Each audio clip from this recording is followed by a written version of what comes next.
Bonjour et bienvenue sur j'aicompris.com. Alors l'objectif de cette vidéo, c'est de s'entraîner à résoudre cette inéquation.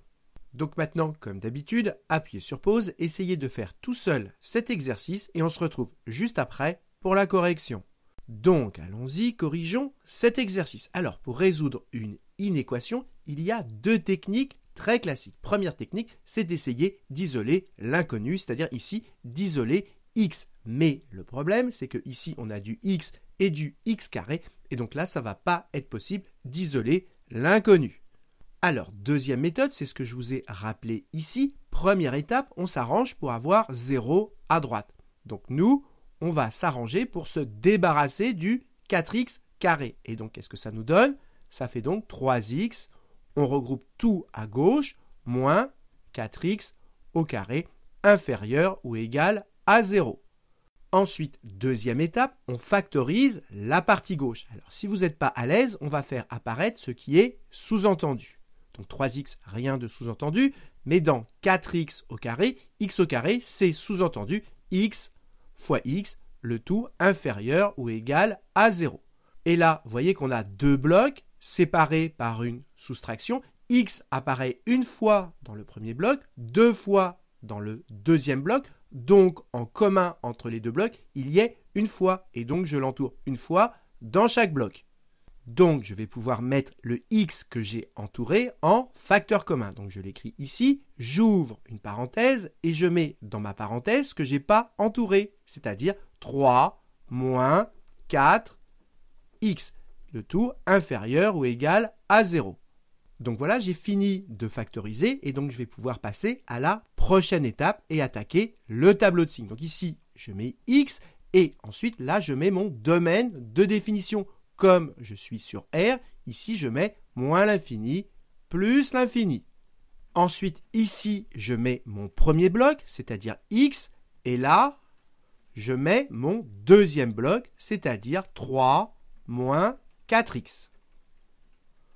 Maintenant, il va falloir trouver le signe de x et 3 moins 4x. Et vous devez comprendre que x et 3 moins 4x, toutes les deux, ce sont des fonctions affines. Pourquoi? Parce que x, regardez, ça peut s'écrire sous la forme ax plus b. C'est x, on peut l'écrire une fois x plus 0. C'est bien de la forme ax plus b. C'est bien une fonction affine.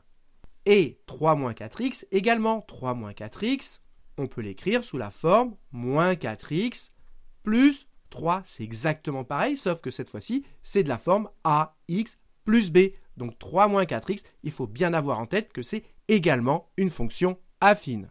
Et vous devez savoir que la courbe qui représente une fonction affine, c'est une droite. Et que si le nombre qui multiplie x, comme ici c'est 1, il est positif, eh bien sa droite, elle monte. Donc la droite qui représente x, c'est une droite qui monte, je répète, parce que le nombre qui multiplie x, ici 1, est positif. Alors que là, le nombre qui multiplie x, c'est moins 4, il est négatif. Et donc, la droite qui représente 3 moins 4x, elle descend. Et donc, je fais ce petit schéma. Maintenant, on va regarder quand est-ce que x s'annule, c'est-à-dire lorsque x égale 0. X vaut 0 tout simplement lorsqu'on remplace x par 0. Donc, cette fonction, x s'annule en 0. Maintenant, on va regarder quand est-ce que l'autre fonction, 3 moins 4x, s'annule, c'est-à-dire lorsqu'elle vaut 0. Donc, on va résoudre cette petite équation. On va isoler x. Et donc, ça nous fait moins 4x égale moins 3. Notre but, c'est de trouver x. Et donc, on va se débarrasser du moins 4. Et donc, on va diviser par moins 4. Et donc, ça nous fait x égale moins 3 sur moins 4. Et moins divisé par moins, ça fait plus, et donc ça veut dire que cette fonction, elle s'annule en 3/4. Maintenant, on va mettre ces deux valeurs 0 et 3/4 sur la première ligne de notre tableau de signes, de la plus petite valeur à la plus grande valeur. La plus petite entre 0 et 3/4, c'est 0. Donc on met d'abord 0, on trace un trait en dessous, et ensuite on met 3/4 et on trace un trait en dessous également. Maintenant, on indique que x s'annule en 0, x s'annule en 0, et notre deuxième fonction, elle s'annule en 3/4, elle s'annule en 3/4. Maintenant, il n'y a plus qu'à remplir les signes. Ici, comme on a une droite qui monte et qui s'annule quelque part, elle est d'abord négative et ensuite positive. Donc, c'est moins avant de s'annuler et plus après. Et là, comme on a une droite qui descend et qui s'annule quelque part, comme elle descend, elle commence par être positive, elle s'annule et ensuite elle est négative. Donc elle est positive avant de s'annuler et négative après. Donc on a trouvé le signe de x de cette fonction et de celle-ci séparément et là on va mettre l'expression complète, c'est-à-dire x que multiplie 3 moins 4x. Maintenant, ce qu'il faut comprendre, c'est qu'entre ce bloc et celui-ci, il y a une multiplication. Et comme il y a une multiplication, on va pouvoir appliquer la règle des signes. Et c'est pour ça que c'était important de factoriser pour avoir une multiplication et pour pouvoir appliquer la règle des signes. Donc maintenant, on y va. Moins fois plus, ça nous fait moins. Plus fois plus, ça fait plus. Et plus fois moins, ça fait moins.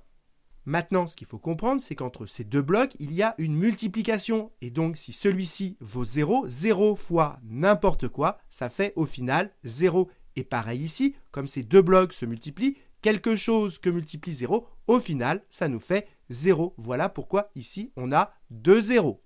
Donc voilà, on a terminé notre tableau de signes et donc on passe à la dernière étape. Il n'y a plus qu'à lire les solutions sur la dernière ligne du tableau de signes. Nous, on voulait que notre expression elle soit inférieure ou égale à 0, c'est-à-dire négative. Donc on cherche des moins sur la dernière ligne, ici et là.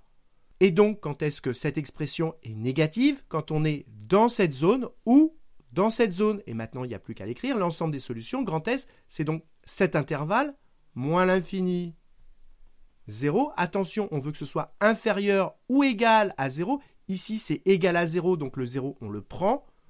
Ou dans cette zone, c'est-à-dire union. Et cette zone, c'est l'intervalle 3/4 plus l'infini. L'infini, c'est toujours ouvert. Et on veut que ce soit inférieur ou égal à 0. En 3/4, ça vaut 0. Donc, comme on veut que ce soit inférieur ou égal à 0, 0, on le prend. Et donc, ça veut dire que 3/4, on le prend.